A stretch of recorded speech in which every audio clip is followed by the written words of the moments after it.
Good evening. It's time for chapter 17 of the Earl on the Train. Chapter 17. Sweet Surprise. Nick clung to the dream, hating to leave Barry's there, sprawled across his bed in delicious dishabille. She shouldn't be alone. He needed to stay with her, to kiss her, to make her moan with pleasure. The infernal clacking noise tugged him further into consciousness. Why was the room swaying beneath him? Why was his bed so damn small? Where the hell was he? Nick opened his eyes to stare at the unadorned, cream-colored ceiling. A curved ceiling. And a very narrow room. He jerked upright. What happened? Oh, you're awake! Barry's hopped up from her seat and crossed the tiny chamber in a single step. No, don't get up. You've had a rough morning. What time is it? How did I get here? And what is all this? He gestured at the room around him. A private train compartment. I can see that, but what are we doing here? Traveling to Suez.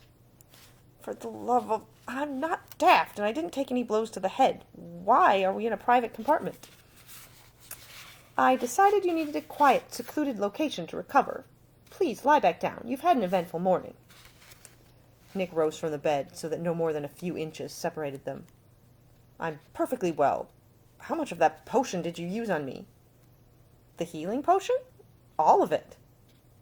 All of it? You had a huge gouge in your side. I worried about bleeding and infection. One can never be too careful. My oldest brother is a physician, so I've heard all about the true causes of infection. You see, there are these microscopic animalculae called germs, and if they aren't properly cleaned from the wound...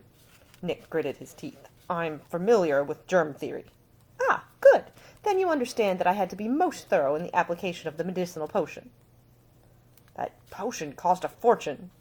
He shook his head. Well, I suppose I needn't worry about suffering any lasting effects. She gazed up at him. A touch of red rimmed her ocean-blue eyes. Had she been crying? Please, lie down. You need to rest. I've rested plenty. What time is it? How did you get me onto this train? Well, if you must know, I dragged you to the consulate with the help of a few friendly locals, where they were understandably upset at an attack upon a British citizen in broad daylight. They were kind enough to help get you onto the train. I paid to upgrade our tickets into the private compartment. I will reimburse you. No need. A small crinkling around her eyes exposed her lie. There's every need. You can't sacrifice your perfume business for me. I can do whatever I wish. You risked your life to protect me.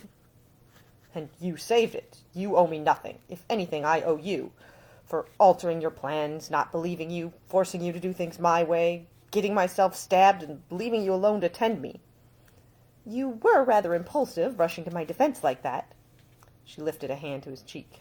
And gallant. Moisture glistened in her eyes. I was so scared, Nick. I didn't even know how much until I got you here and locked the door, and then I just cried and cried. He brushed away a stray tear with his thumb. My brave, sweet berries. She lifted up on her tiptoes and sealed a kiss to his lips. Nick's arms wrapped around her, tugging her close until her soft breast crushed against his chest. Damn, but she could kiss. Her blushes and glimpses of shyness suggested a certain degree of innocence. But when she gave in to her passion, there was no holding back. She became scorching heat and desire and eager explorations.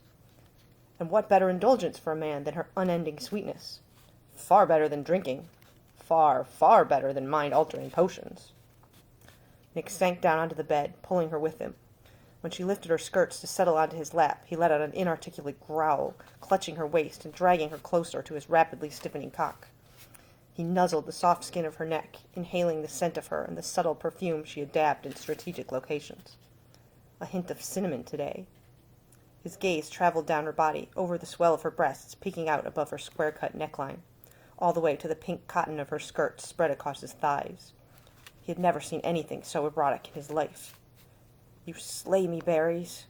He kissed all along the column of her throat, loving the way her head lolled back to grant him better access. I'm conquered, helpless, undone. He dug beneath her to cup his hands over her bottom. God, what an arse she had, lush and rounded and perfectly sized to fit his large palms. Even through the fabric of her drawers he could feel the perfection of her smooth, warm skin. Nick, she sighed, wriggling against his hands. Encouraged, he squeezed, eliciting a little mewl of pleasure. Like that, do you? Yes. He kneaded her soft flesh, catching her moan with his mouth and drawing her closer until the hard length of him was nestled snugly against her sex. She gave a small gasp of surprise, but didn't pull away. This is what you do to me, Berries. You drive me wild. His fingers squeezed her buttocks again, and she repeated that delightfully lusty sigh. He kissed down her neck once more, aiming for that tantalizing hint of bosom. You just tell me when to stop, my sweet. I'll go as far as you like.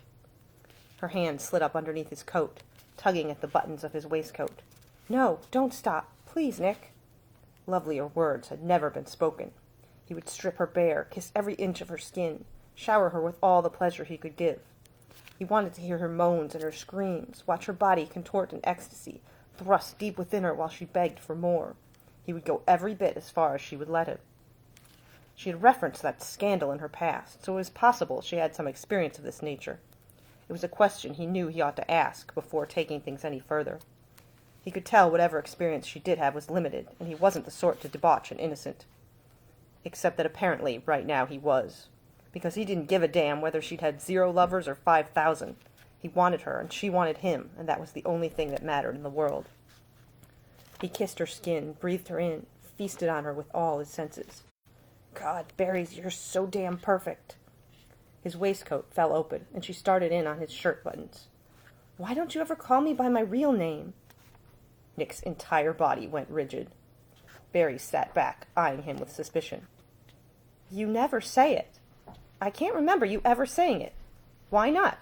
Do you have a problem with my name? He couldn't make the words come out. Half his brain was still stuck on the things he wanted to do to her, the other half on the things she was now sure to do to him. Do you even know my name? The condemned man, snatched from the brink of heaven and thrown into the depths of hell. He took a deep breath. No. And that was chapter 17. See you tomorrow.